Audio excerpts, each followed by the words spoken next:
খেজুর পাতার চাটাই পরনে লাগাইয়া আমি পরনের কাপড় খুলতেছি, নবীর রুমালে দান করে দিব। আবু বকর দুইটা চোখের পানি ছেড়ে দিলেন। রে বিবি, তোমার কি মন চায় পরনের কাপড় খুলে আমার নবীর দেওয়ার জন্য? আবু বকরের বিবি একটা চিৎকার মারছে, স্বামী গো, শুধু পরনের কাপড় নয় গো স্বামী, আমার দি মন চায় কলিজাটা খুইলা নবীর রুমালে দিতে। আমার আল্লাহ বলেন, রে ফেরেশতারা শুন, আমার বন্ধুর জন্য আবু বকরের বিবি কত পাগল হয়ে গেছে। এবার পরনের কাপড় খুলে দিলে গাটুরি বানাইয়া আবু বকর ঘরে যা ছিল কিছুই নাই, সব নিয়ে আমার নবীর সামনে হাজির। আমার নবী বলেন, আবু বকর কি আনছো? আমার আবু বকর কি আনছো? আবু বকর বলেন, হুজুর ঘরে যা ছিল সব নিয়ে আসছি, কিছুই রাখো নাই। আবু বকর বলেন, আল্লাহর নবী গো, রাখছি গো, আল্লাহ আর আল্লাহর রাসূলকে ঘরে রাইখা আমি সব বিলীন করে দিয়েছি। নবী বলেন, আবু বকর এই পুরান কাপড়। এমনি জিবরাইল খেজুর পাতার পোশাক পরে নবীর সামনে হাজির। ইয়া রাসূলুল্লাহ, আল্লাহর সালাম গ্রহণ করুন। আমি জিবরাইলের সালাম গ্রহণ করুন। রাসূল বলে, রে সালাম যে গ্রহণ করব, তোমার বেহেশতি পোশাক কোথায়? তুমি যে খেজুর পাতার পোশাক পরছো।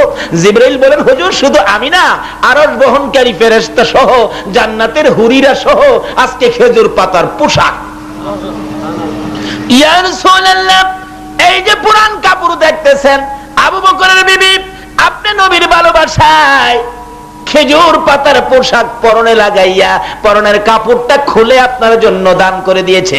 যে আবু বকরের বিবি আপনার ভালোবাসায় খেজুর পাতার পোশাক লাগাইয়া পরনের কাপড় দান করেছে, ওই আবু বকরের বিবির ভালোবাসার পুরস্কার আবু বকরের বিবির ইজ্জত রাখতে যাইয়া আজকে আমি জিবরাইল সহ আরশ বহনকারী ফেরেশতা সহ আল্লাহর বন্ধু গো, জান্নাতের হুরবালারা সহ সবাইকে আজকে আবু বকরের বিবির সম্মানে খেজুর পাতার পোশাক পরাইছে। এই নবীর ভালোবাসায় লাভ হয় না লস হয়? আজকে সেই নবীর আদর্শ আমাদের মধ্যে নাই। তাই বলতেছিলাম, আসুন এই নবীর আদর্শ আল্লাহর ওলিরা শিক্ষা দিয়েছে। কাজী কবরে তো যাবেন, কবরে কিভাবে গেলে কবরটা শান্তিময় হবে এটা বোঝার জন্য অল্প সময় আমি আলোচনা করব, আপনাদের কষ্ট হবে না তো? একটু দরুদ শরীফ পড়ুন, আলোচনায় চলে যায়। আল্লাহুম্মা সাল্লি আলা সাইয়্যিদিনা মুহাম্মাদ, আল্লাহুম্মা সাল্লি আলা সাইয়্যিদিনা মুহাম্মাদ নাবিয়ানা মাওলানা মুহাম্মাদ নাবিয়ানা শাফিয়ানা মাওলানা দেবানিশি মনের আমার আর দিও না যন্ত্রণা, দেবানিশি মনের আমার আর দিও না যন্ত্রণা। হায়রে দন যদি হইতাম দনে যাইতাম সোনার মদিনা, হায়রে দন যদি হইতাম যাইতাম সোনার মদিনা। আল্লাহুম্মা সাল্লি আলা সাইয়্যিদিনা বালাগাল উলা বিকামালিহি কাশাফাদ দুজা বিজামালিহি আসনাত জামিউ খাসালিহি সাল্লাল্লাহু আলাইহি। ছেলেটা কয়, চাচা শাক তো হাত একটা ছোট একটা বড় দিলেন, টাকা পয়সা রাখবো কই, পকেট দিলেন না? মুরব্বি কয়, বাবারে পকেট তো দিছি, কই সামনে তো পকেট দেখি না। আমার তো খেয়াল আই রে বাবা পকেট দিছি। ওই ছাত্রটা জামাটা নামায়া দেখে পকেট তো দিছে ঠিক, কিন্তু পকেট সামনে না লাগায়া পিঠের মধ্যে লাগাই দিছে। তো যাই হোক, পিঠে হোক আর পেটে হোক, পকেট লাগাইছে। তো আমি আপনাদের কাছে প্রশ্ন, যেই কাপড়টা শেষ বিদায়ে পরবেন, যেটার নাম হলো কাফন, ওই কাফনটা যেদিন আপনাকে আমাকে পরাবে, বলুন তো পিঠেই হোক আর পেটেই হোক কোন পকেটের ব্যবস্থা কি হবে? 10টা টাকা নেওয়ার মতো কোন পকেটের সিস্টেম কি হবে? একেবারে সোজা। 10টা পাই নেওয়ার কোন পকেট নাই। তাই যে দেশে আছি সিস্টেম হলো আসা যায়, থাকা রোজগার করে কোটি কোটি টাকার মালিক হওয়া যায়, যাওয়ার সময় 10টা পাই নেওয়া যায়। তাই সে কবরে যাইবার আগে কি করতে হবে আসুন আগে বাড়ি। তাই বলতেছিলাম আমরা যে নবীর উম্মত, আমরা কাজ কাম যা করি জিগাইয়া জিগাইয়া করব। কি বলেন? আমরা যে মরে যাব, আমরা যে দুর্বল করে বানাইলেন, খিদে দুর্বল করে বানাইছেন, জিগান দরকার আছে না? আপনারা জিগাইছি বাঁশের পালা দিছে চটকিরা বলে ফেলছেন। আল্লাহরও আমরা জিগামু, অন্য নবী রাসূলের উম্মতেরা জিগাইতে পারতো না, এদের সাহস নাই, কিন্তু আমরা পারি। দুনিয়াতেও পারবো, কবরে গিয়াও। তাই বলছিলাম গাউসে পাক খবরে গিয়া দুইটারে ধরছে, তারা সালাম কালাম কই কি জিগাইছে? কারণ এই নবীর উম্মতের মধ্যে উত্তম উম্মত হবে কে? যে আগে তোরা সালাম কালাম কই। দুই ফেরেশতা কয়, হুজুর আমরা তো ফেরেশতা, আমরা তো কোনোদিন সালাম দিছি না। এমনি দৌড়ারে আরো চাপায়া ধরতেছে, তোরা ফেরেশতা, তোরা একটু খুঁজদাছি। সুবহানাল্লাহ কইতেন না? বলবেন হুজুর গাউসে পাক ফেরেশতারা কেন খুঁজে? খোঁজার কারণ হইল দুইটারে ধরছে, হুজুর কি লেগে খুঁজদাছেন? কই তোরা বলে আমার বাবা আদি পিতা আদম নবীরে বানানোর সময় তোরা বলে নিষেধ দিসলি। সুবহানাল্লাহ কইতেন না?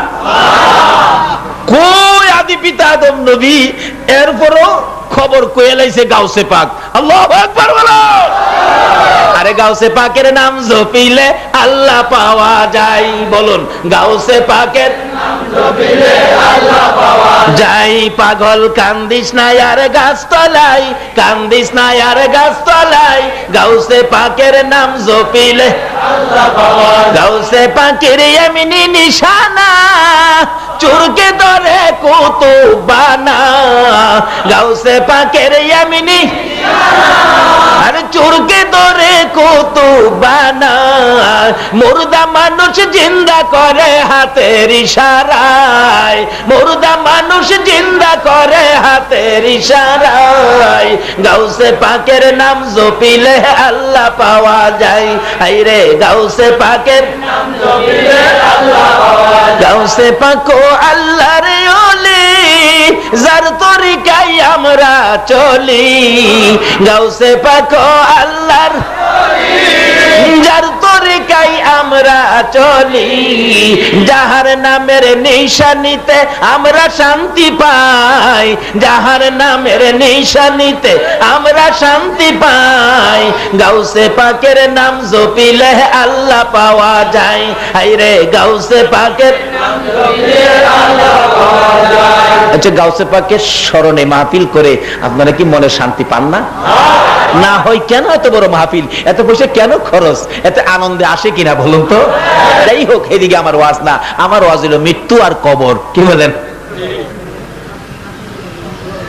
এবার গাউসে পাক বলতেছেন তোরা রে ছাড়বো না, তোরা বলে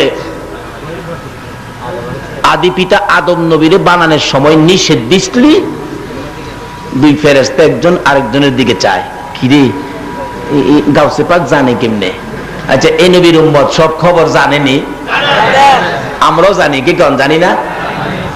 ফেরেশতারা কইছেন খোদা গো এই জাতি কেন বানাইতেন, আমরাই তো আপনারে ডাহি। আল্লাহ কি জবাব দিছিল? কোরআন শরীফ ক্বালা ইন্নী আলামু মা লা তা'লামুন। এটা আমরা কি জানি না? দুই ফেরেশতা কই কি বিপদে পড়লাম, একটা ডাহে। গাউসে পাক ছাইরে দিন, ছাইরে দিন, আমরা যাইগা। কয় না ছাড়তাম না। কই তাহলে একজন রে ছাড়েন, আমরা পেজ বাইঙ্গাই মালিকের কাছ থেকে। কয় না ছাড়লে আইতি না।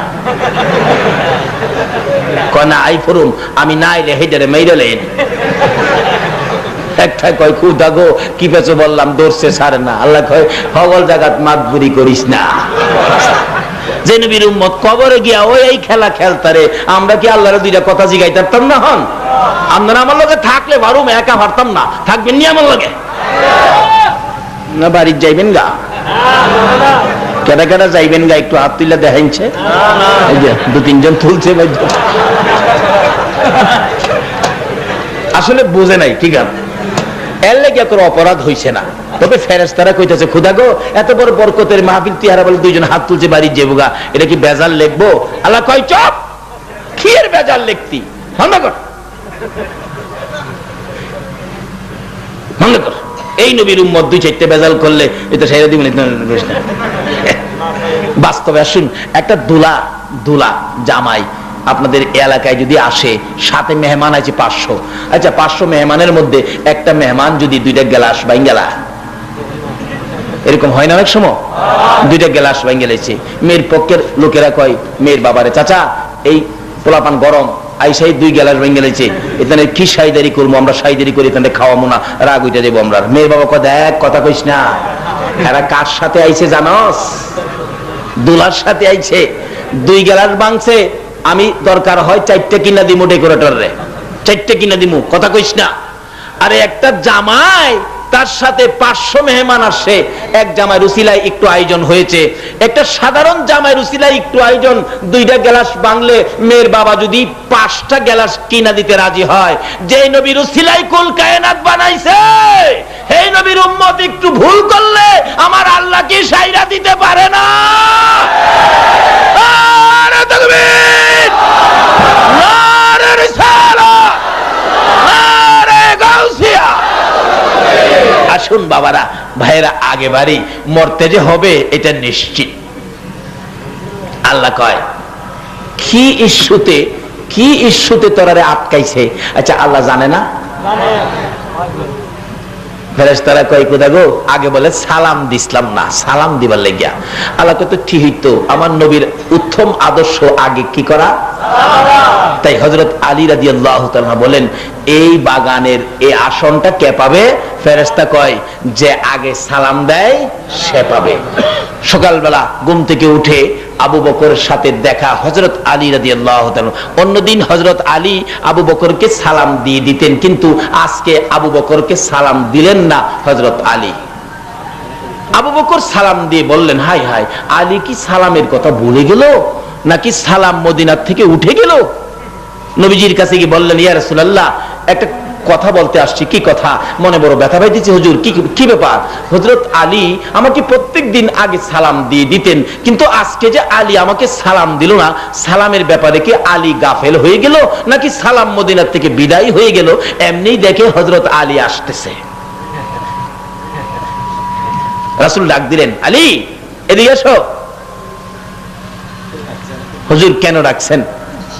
কি ব্যাপার? তুমি প্রত্যেকদিন সালাম দিতে, আবু বকরকে আজকে সালাম দিলে না কেন? হযরত আলী বলেন, হুজুর আমি আজকে রাতে স্বপ্নে দেখছি আপনার উম্মতের মধ্যে যে আগে সালাম দেয় একটা বেহেশতের বাগান সহ একটা স্মরণের সম্মানী আসন পাবে। আচ্ছা, ইচ্ছে করলে হযরত আলী আগে সালাম দিয়া এই আসনের মালিক হইতে পারতো না? কিন্তু আলী বলেন, ইয়া রাসূলুল্লাহ, আমি সালাম আগে দিলেই তো আমি মালিক হয়ে যাইতাম, কিন্তু আমি আগে না দিয়া আমার ভাই আবু বকরের মুখ থেকে আগে সালামটা বাহির করাইলাম। এই জন্য ইসলামের জন্য আমার চাইতে বেশি কষ্ট করেছে হযরত আবু বকর। হুজুর আমার চাইতে আপনার ভালোবাসা বেশি দিয়েছে আবু বকর। আল্লাহু আকবার বলুন। আবু বকর আপনাকে বেশি ভালোবাসা দিয়েছে। আপনার প্রেমে মক্কা থেকে সন্তানাদি ছেড়ে হিজরত করে সাপের দংশন খাইয়া আপনার সঙ্গে মদিনায় আসছে। আল্লাহর নবী গো, আবু বকর আপনাকে বেশি ভালোবাসা দেওয়ার কারণে আমি ভাবলাম আমি জান্নাতের মালিক না হইয়া হযরতে আবু বকরের মুখ থেকে আগে সালাম বাহির করে ওই জান্নাতের মালিক আমি আবু বকরকে বানাইয়া দিলাম। নবীর সাহাবীরা কি শিক্ষা দিয়ে গেছেন, এক ভাইয়ের জন্য আরেক ভাইয়ের কত দরদ ছিল।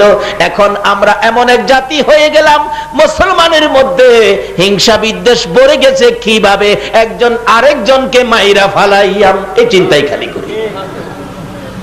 বাবার আসুন কবরে যেতে হবে, কবরের ভয়ে আসুন মৃত্যুর ভয়ে আমাদের কি করা দরকার। তাই গাউসে পাক বলেন, ছাড়বো না, একটা কই খোদা গো বিপদ তো উদ্ধার হমু কিভাবে? আল্লাহ কয় এক কাম কর, কোন ইস্যুতে আটকাইছে? সালামের জন্য। আগে সালাম দেওয়াস না, চাই সালাম দে।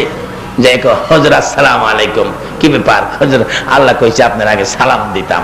কই যা, আমার নবীর উত্তম আদর্শ যখন আমল করছস, যা দুইটারে ছাইরা দিলাম, আর যেন কোনোদিন এদিকে না দেখি। খবরে গিয়াও যে নবীর উম্মত এই ক্ষমতা দেখাইতে পারে, তাইলে আমরা কি দুইটা কথা আল্লাহরে জিগাইতে পারি না? আমরা যে ময়রা জামুগা কইলো, দুর্বল করে বানাইলো, কি দিয়া বানাইছে লন জিগাই, সকলের সাথে আল্লাহ এখন জবাব দিবে। আল্লাহ আমরা কি দিয়া বানাইছেন? আমরা যে দুর্বল, আমরা যে ময়রা জামুগা, কি দিয়া বানাইছেন? কি দিয়া বানাইছেন কোন না? আল্লাহ কইতাছে কোরআন শরীফ, ইন্না খলাকনাল ইনসানা মিন নুতফা। একবারে দুর্বল, দুর্গন্ধযুক্ত, একবারে নরম জিনিস দিয়া বান্দা তরে বানাইছে। তাহলে আল্লাহ যে বলছে আমরা মরতে হবে, বলুন এই কথাটা রাইট কিনা? মরাটা কি পরে মরে যাইবেন, এটা কি এমন মনে করতেছেন? মরার মধ্যে কষ্ট আছে কিনা? আল্লাহু আকবার। সাকরাত যখন শুরু হয়, আল্লাহু আকবার, মানুষ দেখবেন মৌতের সময় অনেকে চোখ থেকে পানি ছেড়ে দেয়, অনেকে দেখবেন আবুল তাবুল কয়। মানুষ কয় ইমুকরে দেখাইছি আবুল তাবুল কইতেছে। আবুল তাবুল এমনে কয় না, যখন আজরাইলের বিকট চেহারা দেখে জ্ঞান হারা হইয়া তখন আবুল তাবুল। 32 পাইরের দাঁত ওই থাকবো খালি, 32 পাইরের দাঁত। আজরাইল যেদিন আপনার সামনে আসবে, সমস্ত শরীরের পশমের গোড়ায় গোড়ায় এমন বড় বড় চোখ থাকবে, সারা বডিতে চোখ। এই আজরাইল একদিন আমাদের সকলের সামনে আসবে কিনা? এদিন আপনি চাচারে ডাকবেন, বাবারে ডাকবেন, মারে ডাকবেন, কিন্তু ডাকবেন ঠিক, কেউ আপনার ডাক শুনবে না।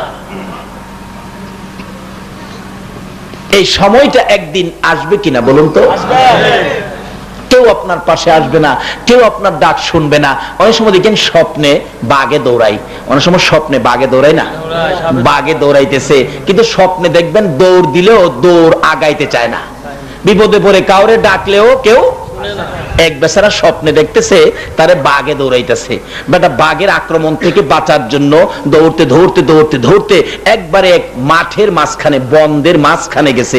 মাঝখানে যায়া দেখে একটা আগিলা কুয়া, মাটির কুয়া। কুয়া চিনেন না? আগের দিন কুয়া ছিল না, পানি যে খাইতো, এই কুয়ার মধ্যে দেখে এখন কেউ ব্যবহার করে না, তো কুয়ার ভিতরে বট গাছ টট গাছ হয়ে গেছে। ওই লোকটা বাঘের আক্রমণ থেকে বাঁচার জন্য স্বপ্নেই এই কুয়ার ভিতরে নামতেছে, বট গাছের ধরে ধরে কুয়ার ভিতরে নামতেছে। লোকটা নামতে নামতে নিচের দিকে চাইয়া দেখে বড় বড় অজগর সাপ উপর দিকে চাইছে, উপরে দৌড়াইছে বাঘে, বাঘের আক্রমণ থেকে বাঁচার জন্য যে কুয়ার ভিতরে নামতেছে, কিন্তু ভিতরে অজগর সাপ। এখন উপরে উঠলে বাঘ, নিচে গেলে স্বপ্নে দেখতেছে। এখন তো নিচে সাপ, উপরে বাঘ, ভয়ে একবারে কাঁপতে কাঁপতে ঘুম থেকে উঠছে। মাগো মাগো মাগো মাগো মাগো, ঘুম থেকে উঠছে। বিবি জিগায়, কি ব্যাপার তোমার, কি হলো, তুমি কেন এভাবে কাঁদতেছো? জবাব দিচ্ছেন লোকটা, বিবি, বিবি রে, আমি কি দেখলাম, আমাকে বাঘে দৌড়াইতেছে, এইভাবে কুয়ার ভিতরে ঢুকলাম, নিচে সাপ, উপরে ভাগ, মাঝখানে একটা বট গাছের শিকড়ে ধরে আমি কোন রকম জীবনটা বাঁচাইছি, কিন্তু স্বপ্নে ঘুম থেকে উঠে তো আমার ভয় এখনো তো যায় না।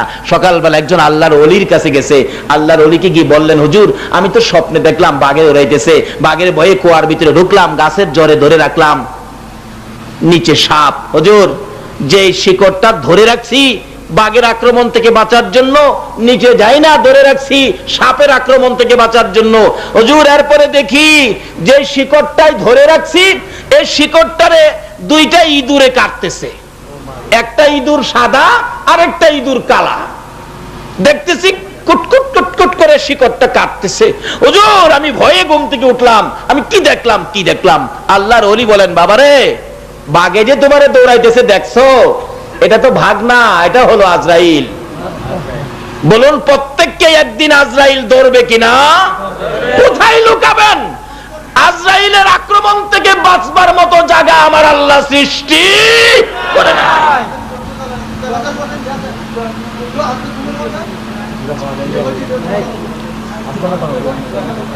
বাবারে তোমরা ওয়াজ বন্ধ করো, আমরা ওয়াজ করতেছি, কি কর? এবার হুজুর কোন কি?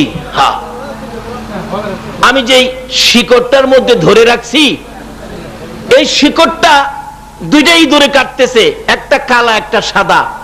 আল্লাহর ওলি বলেন যে শিকড়টাই তুমি ধরছো, এটা হলো তোমার দুনিয়ার হায়াত, এটা হলো দুনিয়ার হায়াত। কিন্তু যে সাদা ইঁদুরটা দেখছো, এটা তোমার হায়াতের দিন, আর যেটা কালা দেখছো, এটা তোমার হায়াতের রাত। এই হায়াতটা দিনে রাইতে এইভাবে কুটকুট করে কাটতে কাটতে তোমার দুনিয়ার হায়াত শেষ হবে, তারপরে তুমি নিচে পড়ে যাবে। অর্থাৎ মৃত্যুর পরে আমাদেরকে কোথায় দেওয়া হবে বলুন তো? কবরে। এবার বলতেছেন আল্লাহর ওলি, বাবারে যেখানে নিচে দেখছো অজগর সাপ, এই কবরটা হলো তোমার সাপের ঘর। রাসূল বলছে এক একটা কবরে ৯৯টা করে সাপ দেওয়া হবে। বাবারা ভাইয়েরা, জীবনে মানুষ বিদেশ যায়, বিদেশ যাওয়ার আগে খোঁজ খবর নেয়, যাবো যে কুয়েত, যাবো যে দুবাই, অবস্থা কেমন, লোকজন আছে কিনা আমাদের এলাকায়, পরিবেশ ভালো কিনা, বেতন কেমন, খাওয়া দাওয়া কেমন, আবহাওয়া কেমন, এরকম জয় জিজ্ঞেস করি। আমরা যে এই সুখে শান্তির বাড়িঘর ছেড়ে, ৫ তলা ৭ তলা বিল্ডিং ছেড়ে আমরা যে সাদা কাফন পরে কবরে যাব, বলুন তো কবরটা কেমন? কেউ কি কোনোদিন কাউরে জিজ্ঞাসা? কেউ তো জিজ্ঞান নাই। অথচ এই কবরে প্রত্যেকেরই যাইতে হবে কিনা? কিন্তু জিজ্ঞানলে তো না। রাসূল কি বলে? এক একটা কবরে ৯৯টা করে সাপ। হাইরে, কবরের চিন্তা করলেন না? এটা বাস্তব ঘটনা। 91 সনের একটা বাস্তব ঘটনা। আমাদের পার্শ্ববর্তী রাষ্ট্র মুসলমান রাষ্ট্র পাকিস্তান, যার মধ্যে একটা বড় কবরস্থান রাওয়ালপিন্ডিতে পীর দোহা কবরস্থান। যেমন আমাদের ঢাকা শহরে সবচেয়ে বড় একটা কবরস্থান আছে, বলুন এই কবরস্থানটার নাম কি? আজিমপুর কবরস্থান। আজিমপুর সবচেয়ে বড়। এরকম রাওয়ালপিন্ডিতে একটা কবরস্থান আছে, যেটা পীর দোহা কবরস্থান। ওই কবরস্থানে একটা যুবক ছেলে মারা গেলে 91 সনে মাসিক পত্রিকায় পেয়েছি খবরটা, তাকে জানাজা শেষ করে কবরে নিয়ে গেলেন, কবরের কুরার কাজ শেষ, কিন্তু লাশটা নিয়ে কবরের পাশে যাইয়া দেখে কবরটা বন্ধ হয়ে গেছে। অর্থাৎ কবরে বুঝাইতেছে তোর মতো পাপীকে আমি রাখবো না। ইমাম সাহেব ছিলেন আল্লাহর ওলি মানুষ, উনি বলেন তোমরা কি কবর কুরো নাই? হুজুর কবর তো করছি। কই কবর? হুজুর কবরটা বন্ধ হয়ে গেছে। হায় হায়, বাবা যুবক সাবধান হও, আরেকটা কবর কুরো। আরেকটা কবর কুরা হলো, হাজার হাজার মানুষের সামনে কবরটা বন্ধ হয়ে গেছে। আল্লাহর ওলি বলেন বাবারে আরেকটা কবর কুরো, 3টা পর্যন্ত দেখি। 3 নাম্বার কবর কুরা হলে কবরটা আর বন্ধ হলো না। আল্লাহর ওলি বলেন লাশটা আইনা দাও, 2জন লোক কবরে নামো। 2জন কবরে নামছে, লাশটা নিয়ে আসো। কবর থেকে 2টা লোক ডাকতেছে, হুজুর লাশটা কবরে দিবার আগে আপনি একটু আইসা দেখেন না কবরের অবস্থাটা কি। আল্লাহর ওলি বলেন আমি কবরের পাশে যাইয়া দেখি, কবরের ভিতরে 1.5-2 হাত লম্বা লম্বা, মানুষের চোখের মতো চোখ, 1.5-2 হাত লম্বা কালো রঙের বিচ্ছু কবরটা ভরে গেছে। বলুন এই কবরে আমাদের প্রত্যেকের যাইতে হবে কিনা?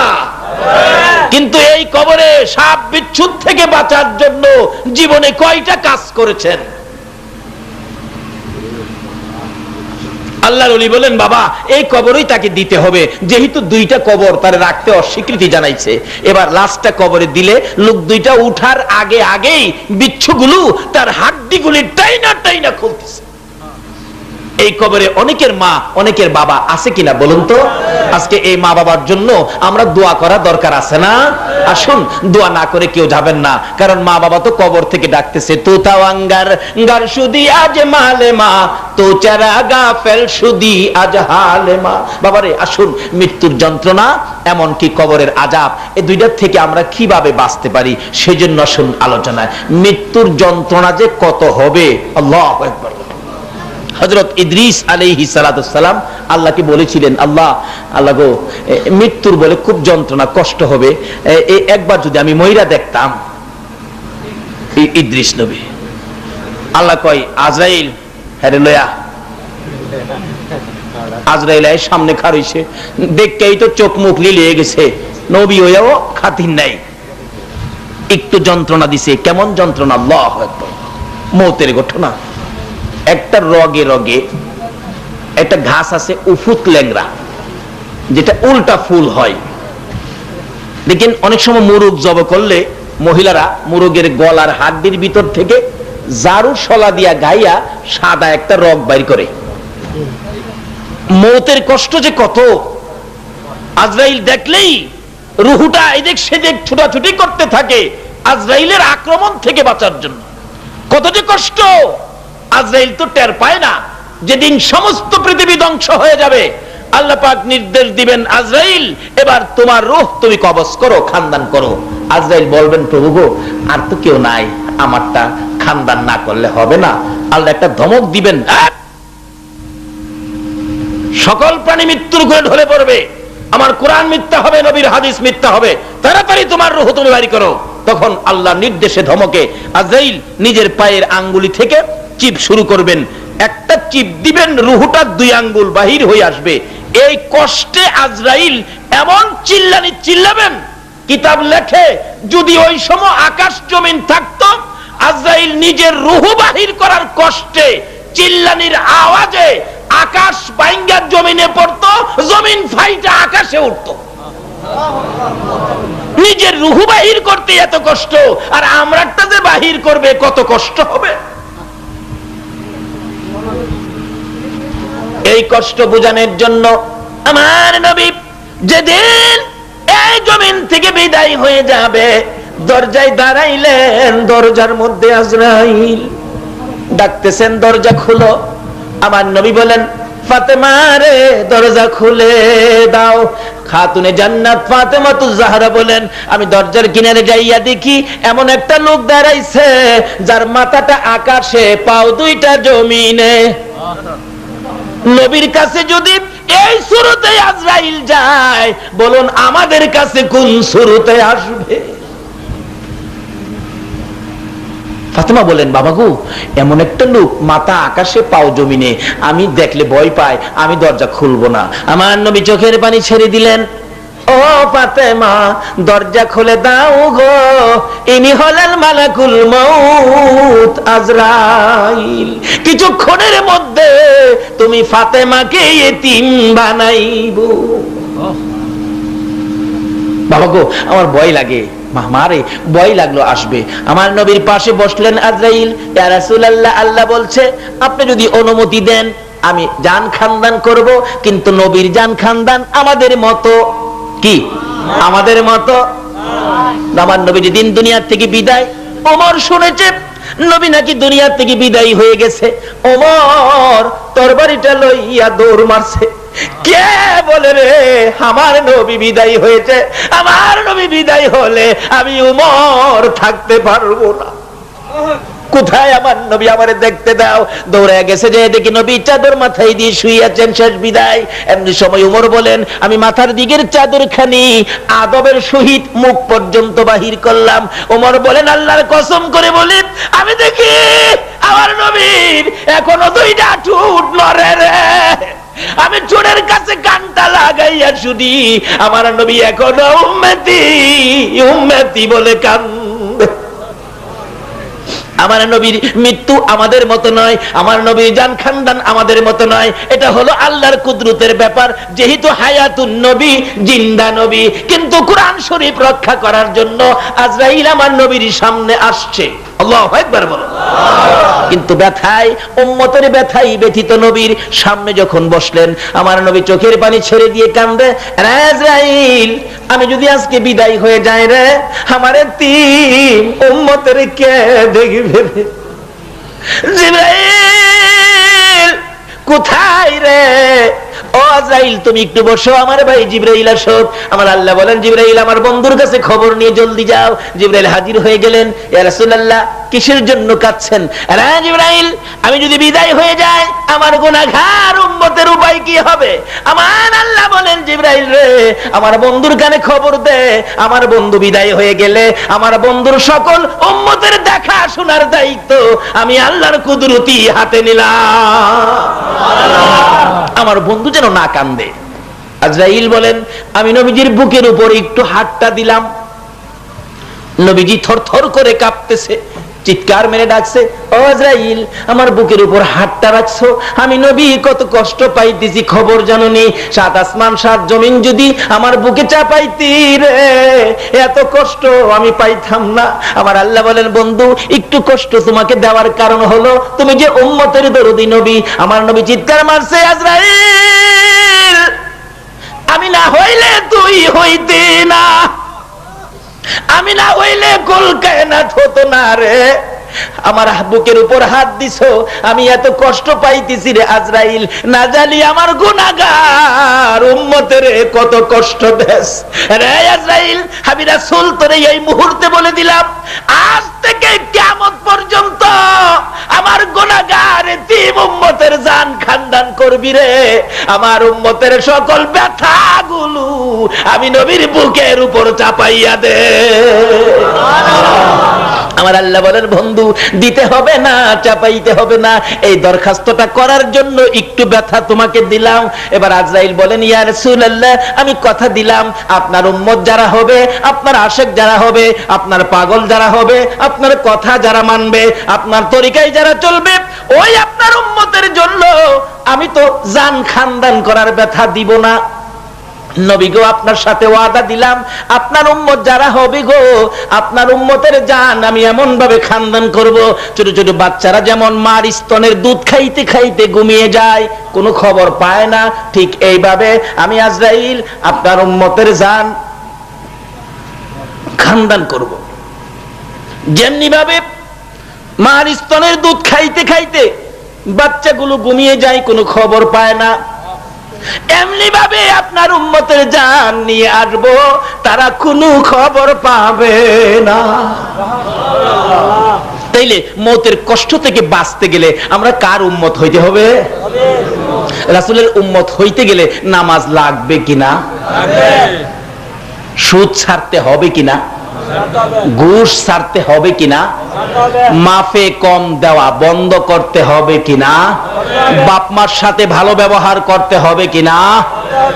আর একটা চরিত্র আছে আমাদের, এই তো সামনে নির্বাচন আইতাছে, সারাদিন করবে ছাত্রী ছাত্রী ছাত্রী, ইলেকশনের 2 দিন আগে কয় হারিকেন হারিকেন। আসানায় চরিত্র হবে, কি কষ্ট। আজরাইল এসে আপনার রগে রগে একটা করে কাঁটার তার ঢুকাবে, সমস্ত রগের ভিতরে তার ঢুকাইয়া মাথার কাছে আইনা একটা টান দিবে, রগগুলি ফটার ফট করে ছিটতে থাকবে। এমন সময় দেখবেন কোন কোন ব্যক্তি প্রস্রাব করে দেয়, কোন কোন ব্যক্তি দেখবেন পায়খানাও করে দেয়। বলুন, এই বিপদের ঘাটি আমাদের সামনে আছে কিনা? কাজে এই বিপদ থেকে যদি বাঁচতে চান, তাহলে আখিরি নবীর উম্মত হয়ে যান। তাহলে কবরে যাবেন, কবরেও কোনো আযাব হবে না, সাপ বিচ্ছু আসবে না। কিভাবে? বাস্তবে আসুন, একটা লোক মারা গেলে কবরে যাবেন, নবীর উম্মত, আপনার খবরই নাই। মার স্তনের দুধ খায় আর ছোট বাচ্চাটা ঘুমাইছে, মা রান্না করেছিল, ঘুমাইয়ে গেছে, মা রান্নার তাড়নায় বাচ্চাটারে রান্নাঘরের কিনারেই শুয়াইছে। দেখবেন দাদি আইসা কয়, বৌমা আমার নাতিরে রান্না করে শুয়াইছ? দাদি দেখবেন ঘুমন্ত অবস্থায় বাচ্চাটারে কোলে নিয়া পাশের রুমে শুয়াইছে। ফুফু আম্মা আইসা কয়, মা আমার ভাইপুতেরে এই এখানে শুয়াইছ, রান্নাঘরের তাপ লাগবে না, এখান থেকে নিয়ে আবার ভালো রুমের মধ্যে নিয়ে শুয়াইয়া প্যান্ট ছাইরা দিছে। এই যে 3 জায়গায় বদলি হইল, বাচ্চার কইলাম কোনো খবর নাই। হঠাৎ ঘুম থেকে উঠছে, ওইটা দেখে আরে আমি যে আসিলাম রান্নাঘরে মায়ের কুলে, এখনো আইলাম কোন সময়, তার কোনো খবর নাই। ঠিক এমনি করে নবীর উম্মত হইলে আজরাইল বলছে, মার স্তনের দুধ খাইতে খাইতে বাচ্চা যেমন ঘুমায়, এমনি করে নবী গো আপনার উম্মত ঘুমিয়ে যাবে, কোনো কষ্ট হবে না। এবার ঘুমিয়ে গেছে, আজরাইল রুহু নিয়ে গেছে। আপনি তো মার স্তনের দুধ খাইতে খাইতে বাচ্চা যেমনি ঘুমায়, আপনি এমনি ঘুমিয়ে পড়ছেন, আপনার তো খবর নাই। কিন্তু আপনারা যে বাহির করে গোসল করাইছে, আপনার খবর নাই। কাফন পরাইছে, আপনার খবর নাই। জানাজা পড়ছে, আপনার খবর নাই। কবরে দিয়া আয়সা পড়ছে, আপনার খবর নাই। যখন মুলকিন নকির আয়সা আপনাকে ডাকছে, ওঠো, আপনি উঠেই চোখ বগাইবেন, চোখ ঘুরাইবেন, হাই হাই কই আসিলাম, কোথায় আসলাম। 2 ফেরেশতা আপনাকে কিছু বলতে চাবে, এমনি সময় আপনি বলবেন, ভাই আপনাদের তো চিনি না, আপনারা অচিনা লাগে। আমি কই আসলাম কই ছিলাম, আমি কই আসলাম বলতেও পারি না, আপনাদের অচিনা লাগে। মুলকিন নকিরে কেউ দেখছেন নাকি? একবারই দেখা হবে কবরে। তাহলে চিনা না অচিনা? অচিনা। হ্যাঁ, তোমাদের সাথে আমার পরিচয় নাই, তোমরা মনে হয় কিছু কথা বলবা। হ্যাঁ, আমরা কথা বলবো। ভাই অনুরোধ, কথাটা পরে বলো। আসরের নামাজের সময় যাইতেছে গা, কবরে দেখবেন এই সময়টা দিনের 10টাই মাটি দেখ, রাত্রের 10টাই মাটি দেখ। কবরে যখন মুলকিন নকির প্রশ্ন করার জন্য আপনাকে বসাবে, আপনি দেখবেন ওই সময়টা আসরের সময় যাইতেছে, মাগরিবের সময় আইসা গেছে। ওই লোকটা বলবে, আখিরি নবীর উম্মত, বলুন আখিরি নবীর উম্মত হইতে গেলে নামাজ লাগে কিনা? গাউসে পাকের জীবনে নামাজ আসিল কিনা? গাউসে পাকের মা বাবা পর্যন্ত নামাজ পড়ছে কিনা? লোকটা বলবেন, ভাই আসরের সময়টা যাইতেছে গা, কথাটা পরে বললেন, আমারে এক বদনা পানি দেন, আমি উজু করে নামাজটা পড়ি। তখন একজন আরেকজনকে বলবে, কি কয় রে, কই আইছে খবর নাই বুঝি। এই নবীর উম্মত হইলে কোনো খবর। বাচ্চা যেমন রান্না করতে হেই রুমে, হেই রুমতে হেই রুমে খবর নাই, ঠিক এইভাবে ঘুমিয়ে থাকবেন। আমার এক বদনা পানি ব্যবস্থা করতে, নামাজটা পড়ি। একজন জিগাইবো, আপনি এখন কই আছেন জানেন? কই না, আমি তো বলতে পারতেছি না, কিন্তু জায়গাটা নতুন নতুন লাগতেছে, আপনারও নতুন মনে হইতেছে, আমি বুঝতে পারতেছি না আমি কই আসলাম। তখন সেইজন বলবেন, হে আল্লাহর নবীর উম্মত, ও নবীর আদরের উম্মত, তুমি তো এখন কবরে আইসা পড়ছো। এমনি চোখের পানি ছেড়ে দিবে। বলো কি, আমার সন্তানাদি ফেলে আমি কবরে আসছি, আমার বাড়িঘর ফেলে কবরে আসছি? আমি তো বলতেও পারি না। বলো এখন কি প্রশ্ন করবে আর কি জবাব দিতে হবে, বলো বলো বলো। তখন আল্লাহ বলবেন, ও ফেরেশতারা, আমার এই বান্দারে আর কি জিগাইবে? আমার বান্দা যে আখিরি নবীর উম্মত এটা পরিচয় দিছে। কোন কিতাবে লেখে প্রশ্ন 3টা, কোন কিতাবে লেখে প্রশ্ন 2টা, কোন কিতাবে লেখে প্রশ্ন 1টা। খালি জিজ্ঞাসা করা হবে, তোমরা কি এই নবীরে চিনো? যদি খালি বলতে পারে ইনি আমাদের নবী, উম্মতের কান্ডারি নবী, আল্লাহ বলবেন আর প্রশ্নের দরকার নাই, এই কবরটাকে জান্নাতের বিছানা বিছায়া দাও। আল্লাহু আকবার।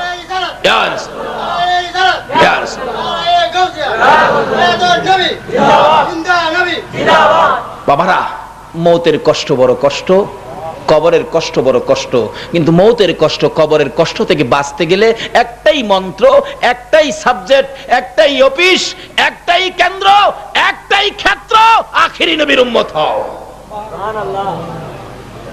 যদি সেই নবীর উম্মত হতে পারো, তাহলে কোনো কষ্ট, কোনো দুঃখ দুনিয়াতেও নাই, মৌতে নাই, কবরে নাই। আল্লাহ আমাদেরকে আখিরি নবীর উম্মত হওয়ার তৌফিক দেখ, সকলে বলুন আমিন। বাবারা, আমি আর সামনে বাড়ছি না, বৃষ্টি, মানুষের বসার জায়গা নাই, কষ্ট করতেছেন। আসুন, যে আলোচনাগুলি করলাম, রাত্র বেশি হইলেই মাহফিল বড় হয় না, আলোচনা কাজে লাগাইলে মাহফিল বড় হয়, মাহফিলের বরকত হয়, মাহফিলের উপকার হয়, মাহফিলের আপনার এই এলাকার মধ্যে রহমত ছড়িয়ে পড়ে। যদি আমরা এই মাহফিলের কথাগুলি আমলে নিতে পারি, আসুন আমরা আমলে নিব। এই কবরের আযাব, মৌতের আযাব থেকে বাঁচতে গেলে বলুন আমরা কার উম্মত হইতে হবে? যে নবী আমাদেরকে বারবার বলে গেছেন, কাফা বিল মাউতি ওয়াইজান, ও আমার উম্মতেরা, ওয়াজ বেশি লাগে না, তোমরা মৌতের কথাটা স্মরণ রাখো। মৌতের কথা স্মরণ রাখাটাই যথেষ্ট ওয়াজ। কাজী আসুন, মরতে হবে, মৌতের কষ্ট থেকে বাঁচতে গেলে, কবরের আযাব থেকে বাঁচতে গেলে আমরা আখিরি নবীর উম্মত হই। আখিরি নবীর উম্মত হওয়ার অর্থই হবে 5 ওয়াক্ত নামাজ পড়া, সুদ ছাড়া, ঘুষ ছাড়া, মা বাবার খেদমত করা। আল্লাহুম্মা সাল্লি আলা সাইয়্যিদিনা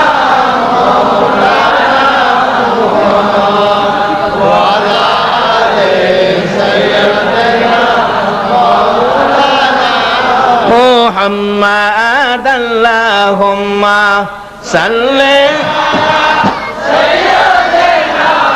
মাওলানা মুহাম্মদ ওয়া আলা আলি সাইয়্যিদিনা বালাগাল উলা বিকামালিহি কাশাফাদ দুজা বিজামালিহি আসনাত জামিউ খিসালিহি সাল্লাল্লাহু আলাইহি। আসুন আমি পবিত্র কোরআন শরীফ থেকে সর্বপ্রথম তেলাওয়াত করেছি, কুল্লু নাফসিন যায়িকাতুল মাউত, কুল্লু নাফসিন যায়িকাতুল মাউত। কোরআন শরীফে আল্লাহ পাক আমাদের উদ্দেশ্যে ঘোষণা দিলেন, সকল প্রাণীর উদ্দেশ্যে, সকল প্রাণী একদিন মৃত্যুর কোলে ঢলে পড়তে হবে। আচ্ছা বলুন তো, আল্লাহর ঘোষণাটা কি ঠিক আছে? আমরা সকলের কি একদিন মরতে হবে? মরবেন না এমন কেউ আছেন? বললেও কোনো লাভ, বুঝে মনে মরতো না। কি কোন আপনাদের ধারণা কি? বসেও, কারণ এটা এমন একটা দেশ, এদেশে আসা যায়, থাকা। এই পৃথিবীটার সিস্টেম হলো মানুষ আসতে পারে, থাকতে পারে না। কারণ থাকার ভিসা এদেশের কাউরে দেওয়া হয় নাই।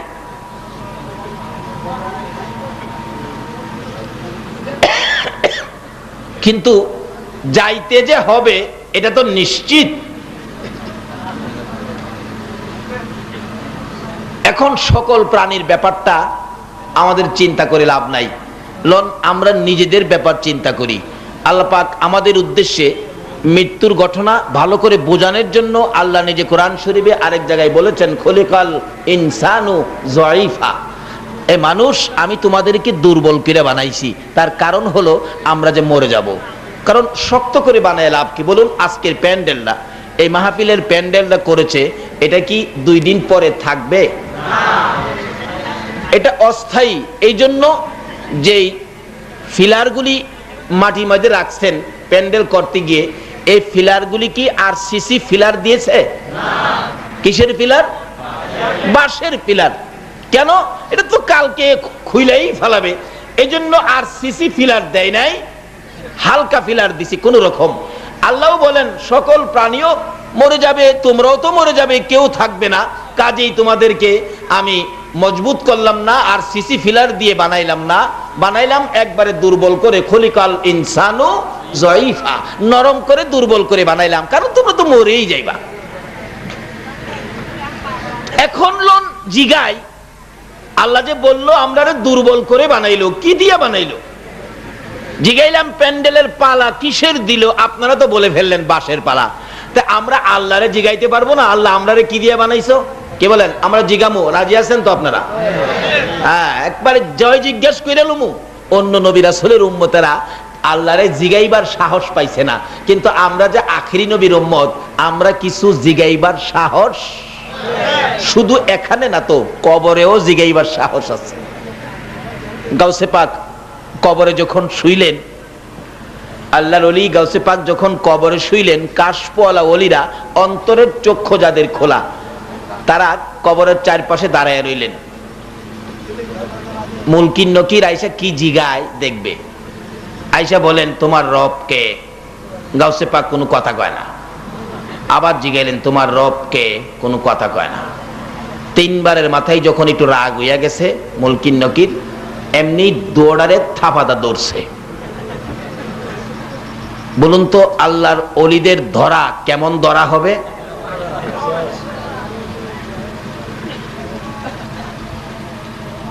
আমার পীর সাহেব কেবলা বলেন, বাবারে গাউসে পাকের দরবারের কুকুরের পাওয়ার জংলার বাঘের চেয়ে অনেক বেশি। গাউসে পাকের দরবারের কুকুরের পাওয়ার জংলার বাঘের চেয়ে, যে দরবারের কুকুরের পাওয়ার বাঘের চেয়ে বেশি হয়, এই দরবারের আল্লাহর বন্ধুর পাওয়ার কত হবে? ধরা পড়েন নাই তো? মুলকিন নকিরে জিগায়েন গাউসে পাকের পাওয়ার কত। এমন ভাবে ধরার পরে বলতেছেন, কি ব্যাপার?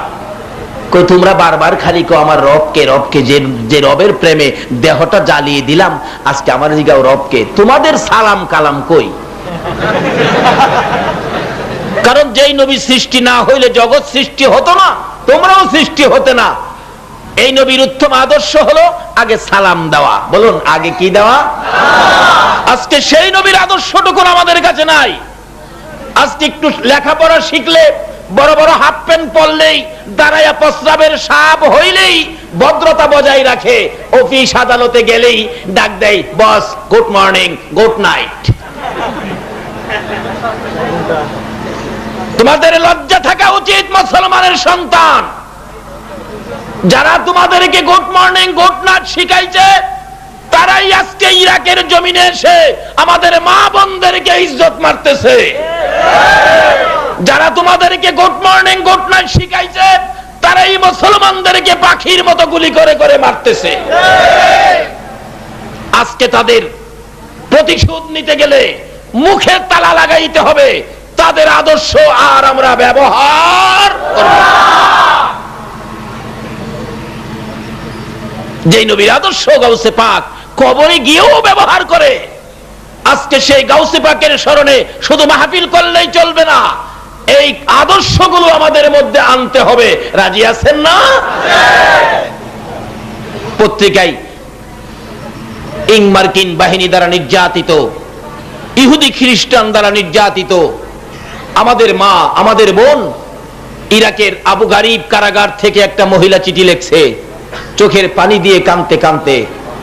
চিঠিটা পত্রিকায় ছাপানো হয়েছে। বলতেছেন মহিলাটা, পৃথিবীতে কোনো মুসলমান নাই, কেন আমাদের খোঁজ খবর নাই না? আমরা আজকে ইহুদি খ্রিস্টান দ্বারা নির্যাতিত। যদি পারে কিছু করুক, না হয় দোয়া করুক, আমরা যেন মরে যাই। যারা আমাদের মা বোনদের ইজ্জত নষ্ট করছে, তাদের আদর্শ আমাদের কাছে। বলুন, যদি এই নবীর শাফায়াত পেতে চান, বিপদে যদি গাউসে পাককে পাশে পেতে চান, এই ইহুদি খ্রিস্টানদের আদর্শ গুড মর্নিং, গুড নাইট আর আমরা ব্যবহার করব। কালকার থেকে আমাদের আমলে কি আসবে? সালাম। আগে কি আসবে? আল্লাহু আকবার। হযরত আলী রাদিয়াল্লাহু তাআলা আনহুর জীবনী খুললে পাবেন, হযরত আলী একদিন স্বপ্নে দেখে বিরাট বড় যেই বাগান, দেখা যায় না এত বড় ফুল ফলের বাগান, কিন্তু বাগানের মাঝখানে একটা স্বর্ণের আসন। আসনটা এত সুন্দর, পাশে একজন ব্যক্তি পাহারা দিচ্ছে আসনটাকে। হযরত আলী বলতেছেন, কিরে ভাই, তুমি এত বড় বেয়াকুব, এমন সুন্দর আসন কেউ নাই, কার জন্য পাহারা দিচ্ছ? তুমি তো বসতে পারো, বসো না। ওই লোকটা বলেন, আলী, আমি তো তোমাদের মতো কোনো মানুষ না, আমি হলো আল্লাহর ফেরেশতা। আল্লাহ নির্দেশ দিয়েছেন এই বেহেশতের বাগানের ভিতরে এই আসনটাকে পাহারা দাও। হযরত আলী বলেন, তাহলে এই আসনে বসবে কে? ফেরেশতা বলেন, আলী, এই আসনে ওই ব্যক্তি বলবে আখিরি নবীর উম্মতগণের মধ্যে যে আগে সালাম দেয়। এই আসনে ওই ব্যক্তি বসবে যে আগে সালাম দেয়। আমার নবী বলেছে, আমার উম্মতের মধ্যে ওই ব্যক্তি উত্তম হবে যে আগে সালাম দেয়। নবীর কথা ঠিক আছে কিনা বলুন তো? যদি নবীর কথা ঠিক থাকে, কালকে থেকে আগে সালাম দেওয়ার অভ্যাস করেন, তাহলে বিপদে রাসূলকে পাবেন, গাউসে পাককে পাবেন। কিছু বাড়িতে নেন বাবা, যে দেশে আসছেন, এই দেশের সিস্টেম হলো মানুষ আসতে পারে, থাকতে, কিন্তু কোটি কোটি টাকা রোজগার করতে পারে, যাওয়ার সময় 10টা পাই নিতে পারে না। কিভাবে নিবেন? নেওয়ার তো সিস্টেমই নাই। আমরা টাকা পয়সা রাখার জন্য জামা কাপড় বানাইলে, বলুন টাকা পয়সা রাখার জন্য কি দেই? কয়না, কয়না কি দেই? কি পকেট? পকেট। দেখবেন দর্জিকে না বললেও টাকা রাখার পকেট কি? এক বেচারা ছাত্র মানুষ এক বুড়া দর্জির কাছে জামা দিয়েছে শার্ট বানাইতে। বুড়া মানুষ, বেচার চোখে কম দেখে, খেয়াল শক্তি কমে গেছে, রোজগার করার মতো কোনো ছেলে নাই, বিদায় নিজের পেটের দায়ে নিজেই বুড়া বয়সে কষ্ট করে। আপনাদের কষ্ট হবে না তো? একটা ঘন্টা সময় দিবেন না?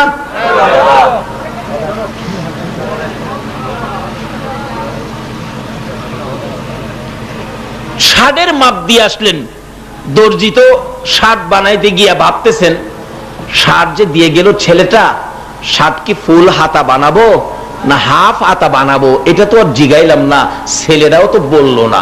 অবশেষে শার্ট বানাইতে গিয়ে এক হাত দিছে ফুল আর এক হাত দিছে হাফ।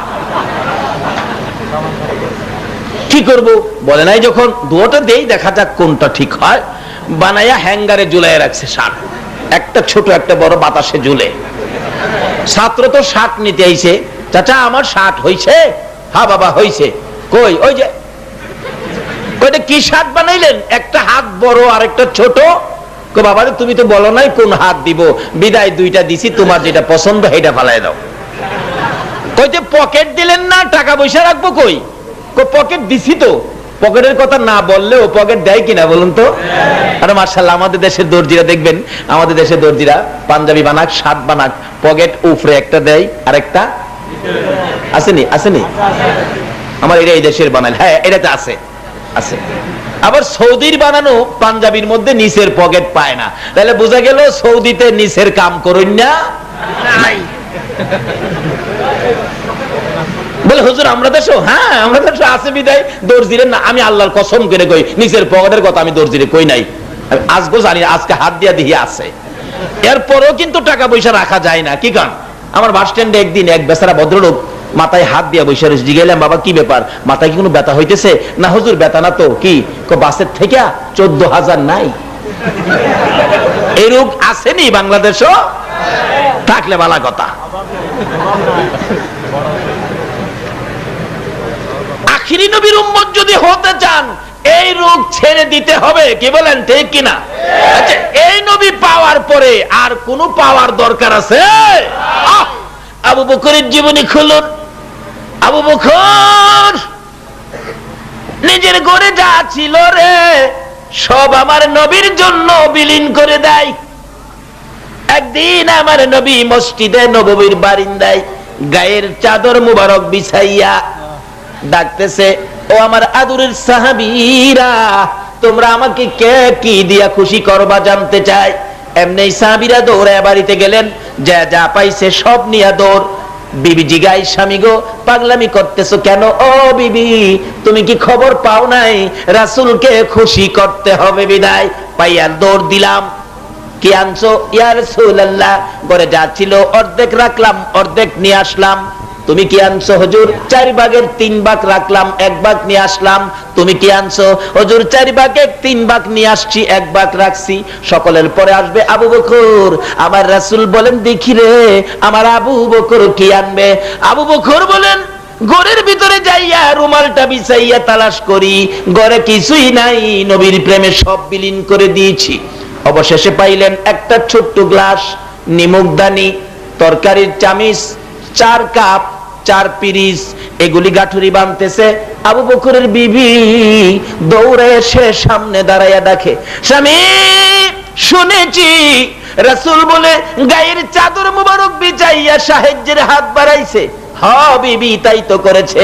স্বামী গো মদিনার মহিলারা বলে কানের অলংকার, গলার হার খুলে খুলে নবীর রুমালে দিয়েছে। স্বামী আমার মন চায় নবীর রুমালে কিছু দিতে, তুমি সব প্যাকেট করে ফেলেছো। একটা গ্লাস নিলাম হাতে, স্বামী গো এই গ্লাসটা আমার নামে নবীর রুমালে দিও। আবু বকর বলেন বিবি আমি তো সব আমি দেব বলে নিয়ত করে প্যাকেট করে ফেলেছি, এখান থেকে আর কাউরে দিতে রাজি না। আবু বকরের বিবি বলেন স্বামী গো তাহলে একটু সময় দাঁড়াও, আমি নবীকে খুশি করব, আমি নবীর ভালোবাসা দেখাবো। কি করবি? আবু বকর বলেন আমি যখন দাঁড়াইলাম আমার বিবি বিছানার থেকে খেজুর পাতার চাটাই টাইনা টাইনা বাহির করে খেজুর পাতার চাটাই পরনে লাগাইয়া পরনের কাপড় টাইনা টাইনা খুলতেছে। আল্লাহু আকবার বলো। আবু বকর বলেন বিবি খেজুর পাতার পোশাক পরে কি করতেছো বলো না আমি শুনি। স্বামী আল্লাহ আমাদেরকে সেই বুঝ সেই শক্তি দান করুক, সকলে বলুন আমিন। আসুন একটু দরুদ সালাম মদিনা পাঠায়া মন ভরে দরুদ সালাম মদিনা পাঠান, যে নবীর উপর আমার আল্লাহ নিজে ফেরেশতাদেরকে নিয়ে দরুদ সালাম প্রেরণ করেন। আমরা সেই নবীর উপর দরুদ সালাম প্রেরণ করব মন ভরে প্রাণ ভরে। আসুন সকলে মিলে ইয়া নবী সালাম আলাইকা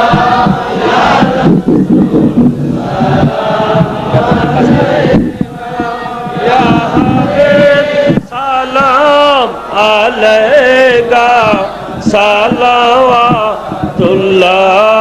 আলাইকা ইয়া রাসূলুল্লাহ या हबीब अल्लाह अर्श का काबा मदीना फर्श का काबा मदीना काबा का काबा मदीना जन्नतुल मावा मदीना या नबी सलाम अलैका या रसूल सलाम अलैका या हबीब सलाम अलैका सलावतुल्लाह अलैका या रसीस खुदारा लो सलाम अब तो हमारा या नबी सलाम अलैका या रसूल सलाम अलैका या हबीब सलाम अलैका सलावतुल्लाह अलैका या रसूल अल्लाह या हबीब अल्लाह जलवाए खैरुल बशर हो उनका दर और मेरा सर हो इस जहां से जब सफर हो सबसे गुंबद पर नजर हो या नबी सलाम अलैका या रसूल सलाम अलैका या हबीब सलाम अलैका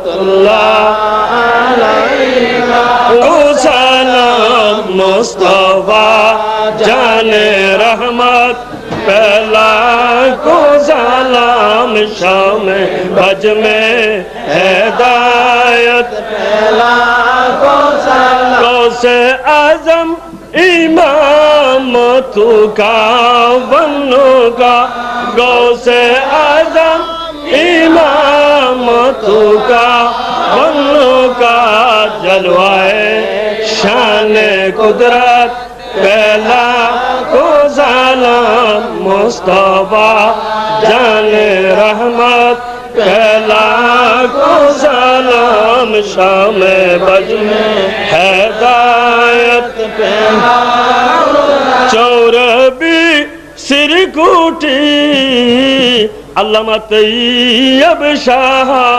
हादियाने दिनो मिल्लत पहला को सलाम मुस्तफा जाने रहमत पहला को सलाम शाम बज में हिदायत पहला को सलाम सैयदी मुर्शिदी क़िबला अहमदुल्ला ताजदार हकीकत पहला को सलाम मुस्तफा जाने रहमत पहला को सलाम शाम बज में हिदायत पहला को सलाम आला हजरत व अल्लामा गाजी शेर बांग्ला उन इमाम अहले सुन्नत पहला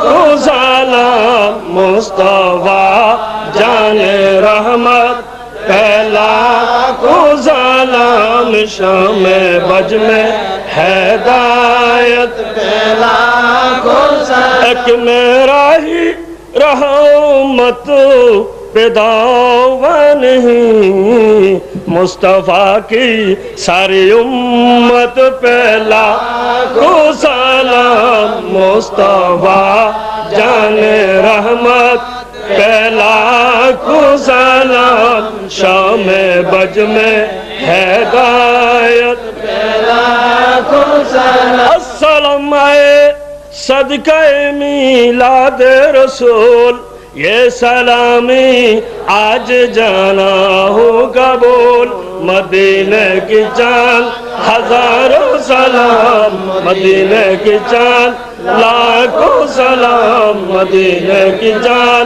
करोड़ों सलाम मदीने की चाल बेहद सलाम रब्बना ज़लमना अनफुसना व इल्लम तगफिर लना व तरहमना लनकूनन्ना मिनल खासिरिन रब्बिरहमहुमा কামা রব্বায়ানি সগীরা। রব্বুল আলামিন আজকের এই রাউজানের ঐতিহ্যবাহী সংগঠন ফকিরহাট খেলোয়াড় সমিতির উদ্যোগে পবিত্র ফাতিহা ইয়াজদাহ ইয়া আল্লাহ মিলাদুন নবী উপলক্ষে আজকের এই মাহফিলে আমরা যারা হাত বাড়াইছি আমাদের সবাইকে তুমি কবুল করো মাবুদ। রাত্র 1টা পার হয়ে গেছে, তোমার বান্দারা বাড়িতে গেল না। চারিদিকে জবজব করে বৃষ্টি, বৃষ্টির মধ্যেও তোমার বান্দারা বসতে পারে না, দাঁড়াইয়া রইছে। রাতে 1টায় তোমার দরবারে হাত বাড়াইছি, একবারে খালি হাত বাড়াই নাই গো। তুমি যেই নবীর উপর দুরূদ ও সালাম ফেরেশতাদেরকে নিয়ে প্রেরণ করো, ইমানদারদেরকে ডেকে বলেছো আমরা তোমার ইমানদার বান্দা হইয়া তোমার নবীর উপর দুরূদ ও সালাম মদিনা পাঠাইছি গো আল্লাহ। আমাদের দুরূদ ও সালাম গুলো পাখির মতো উড়াইয়া উড়াইয়া দয়ার নবী মায়ার নবীর রওজা পাকে পৌঁছাইয়া দাও। এ মাবুদ, আজকের এই মাহফিল উসিলা করে দুরূদ ও সালাম উসিলা করে আমরা যারা হাত বাড়াইছি মাবুদ, জানি না জীবনে আর কতদিন হাত বাড়াইতে পারবো, জানি না জীবনে আর কতদিন এইভাবে মাহফিলে শরীক হতে পারবো।